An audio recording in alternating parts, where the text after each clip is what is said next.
इस वीडियो के माध्यम से हम डर के बारे में जानने की कोशिश करेंगे। इस वीडियो में हम जानेंगे कि डर क्या है, डर हमें क्यों लगता है, और अंत में हम ये जानने की कोशिश करेंगे कि डर से हमें किस प्रकार मुक्ति मिल सकती है। दोस्तों, हम सभी अपने जीवन में भयभीत हैं। हमारे जीवन में भय के अनेकों कारण हो सकते हैं। उदाहरण के लिए, किसी को मृत्यु का भय है, किसी और को अपने प्रियजन के खो देने का भय है। हम कह सकते हैं कि हमारे जीवन में भयभीत होने के अनेकों कारण हैं। मेरे देखे भय दो प्रकार का होता है। एक भय तो सत्य होता है, जो स्वाभाविक भी है। बिना उस भय के हम जीवन में सरवाइव नहीं कर सकते, जिसे मैं वास्तविक भय कहता हूँ। उदाहरण के लिए, जब किसी सांप को हम देखते हैं तो अचानक डर जाते हैं। वह डरना हमारे लिए लाभकारी भी होता है। अगर हम सांप को देखकर डरेंगे नहीं तो यह हमारे लिए हानिकारक हो सकता है। तो हम कह सकते हैं कि वास्तविक डर तो हमारे जीने के लिए जरूरी होता है। अब हम दूसरे प्रकार के भय के बारे में जानते हैं, जिस भय को मैं कल्पित भय कहता हूँ। यह हमारे द्वारा कल्पित किए हुए विचारों व घटनाओं के कारण होता है। इस कल्पित भय के कारण अधिकतर लोगों ने अपना जीवन नरक बना लिया है।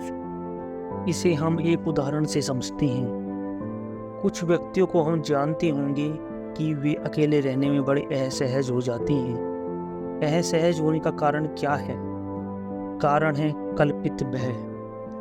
जब वे अकेले रहते हैं तो उनका मन कल्पनाओं के माध्यम से भय बनाना प्रारंभ कर देता है। मन कहता है कि तुम अकेले रहोगे तो ऐसा हो जाएगा, वैसा हो जाएगा। मन की चालाकी को हम ऐसे समझते हैं।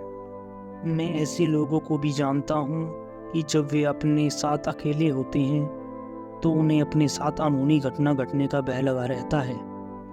अनहोनी घटना का भय किसी भी रूप में हो सकता है। किसी को ऐसा लग सकता है कि मुझे दिल का दौरा ना पड़ जाए क्योंकि मैं अकेला हूँ, मेरी मदद के लिए भी कोई नहीं है। यहाँ आप देख रहे हैं कि कैसे मन कल्पनाओं के माध्यम से हमें भयभीत कर रहा है। मैं इसे कल्पित भय इसलिए कह रहा हूँ क्योंकि यह केवल और केवल हमारी कल्पनाओं से ही बनता है। यहाँ पर उस व्यक्ति को वास्तव में दिल का दौरा नहीं पड़ रहा है, लेकिन उसने अपनी कल्पनाओं में दिल का दौरा पड़ा लिया है।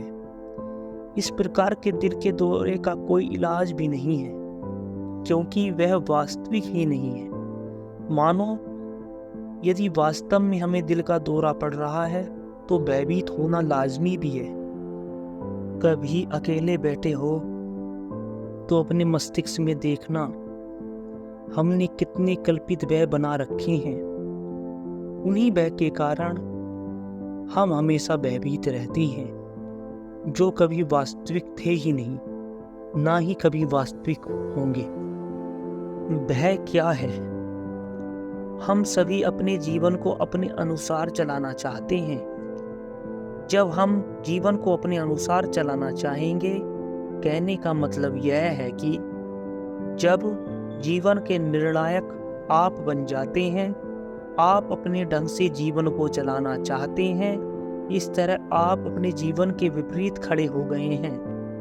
अब आप अपने पूरे जीवन भर जीवन से संघर्ष करते रहेंगे, क्योंकि जीवन आपके अनुसार नहीं चलता है। जीवन से यह संघर्ष ही भय का कारण बन जाता है।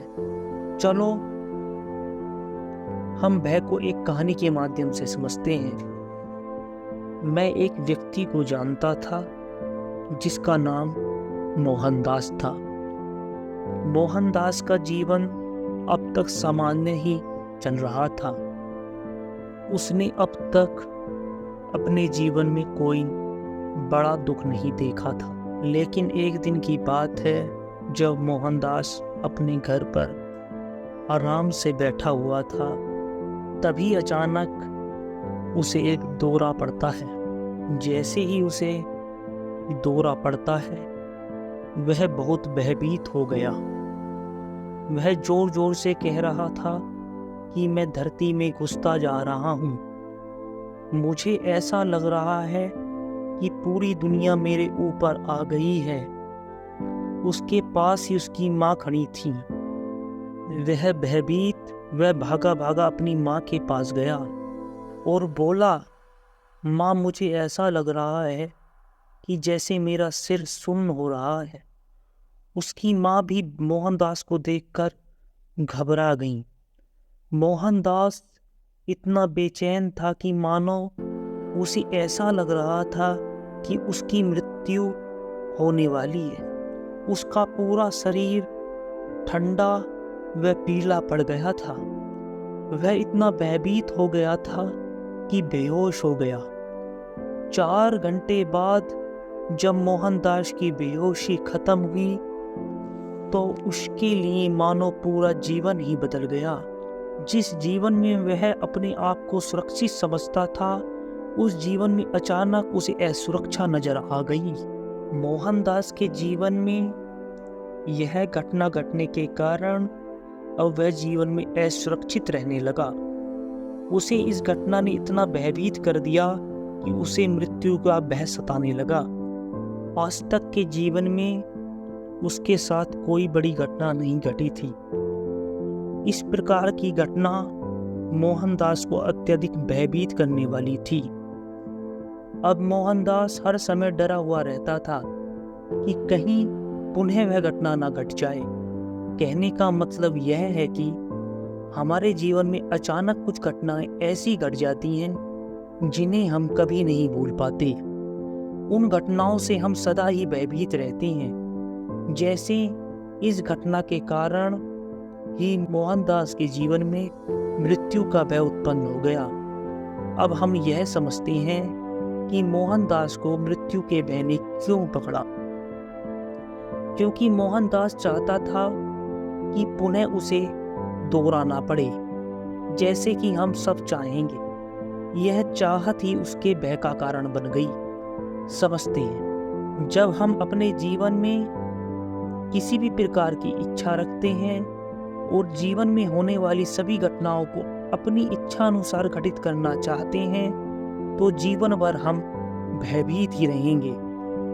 बुद्ध कहते हैं, जिसका मस्तिष्क इच्छाओं से भरा हुआ नहीं होता है, वह कभी भी भयभीत नहीं होता है। कहने का मतलब यह है कि भय का मुख्य कारण ही हमारी इच्छाएं हैं। आप अपने मन का विश्लेषण करना और आप पाओगे कि सभी भय आपकी इच्छाओं के कारण हैं। अब हम ये समझते हैं कि क्या भय से मुक्ति संभव है? हाँ, भय से मुक्ति संभव है, अगर हम अपने जीवन के निर्णायक ना बने। कहने का मतलब यह है कि हम जीवन से संघर्ष करके नहीं, जीवन के अनुसार जिएं। हम वे सूखे पत्ते बन जाएं जिसे हवा जिस ओर ले जाती है वह उसी ओर चला जाता है। हवा ऊपर ले जाती है तो वह ऊपर चला जाता है। हवा जमीन पर गिरा देती है तो वह जमीन पर गिर जाता है। वह हवा से संघर्ष नहीं करता है। हवा से पत्ता संघर्ष कर भी नहीं पाएगा। इस प्रकार के व्यक्ति जो कभी जीवन में संघर्ष नहीं करते हैं, वह कभी भयभीत नहीं होते हैं। जब हमारे जीवन में सभी चीजों को लेकर स्वीकार भाव आ जाता है, जीवन में अच्छा होगा वह भी मुझे स्वीकार है, बुरा होगा वह भी मुझे स्वीकार है।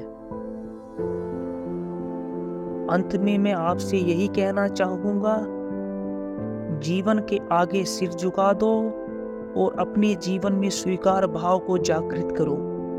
इस प्रकार आपको भय से मुक्ति प्राप्त हो जाएगी। प्रभु से मेरी यही कामना है कि आपका जीवन अभयपूर्ण हो।